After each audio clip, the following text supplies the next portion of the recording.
महाराष्ट्राचे मुख्यमंत्री देवेंद्रजी फडणवीस साहेबांनी काल मंत्रिमंडळाच्या बैठकीमध्ये धर्मांतर विरोधी कायदा पारित केला।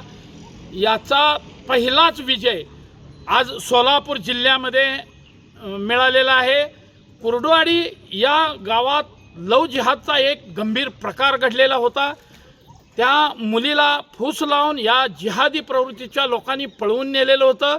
आज त्या मुलीनं कोर्टामध्ये जबाब बदलून ते आईवडिलांच्या सोबत येण्याचा निर्णय घेतलेला आहे। संपूर्ण महाराष्ट्रामध्ये हिंदू जननायक आमदार गोपीचंद पडळकर साहेब, संग्राम भैया जगताप, महेशदादा लांडगे आणि नितेशजी राणे साहेब यांनी केलेल्या संघर्षाचं हे यश असून या कुर्डुवाडी लव जिहाद प्रकरणी लोकनेते आमदार गोपीचंद पडळकर साहेबांनी खूप मोठं सहकार्य मोलाचं केलेलं आहे।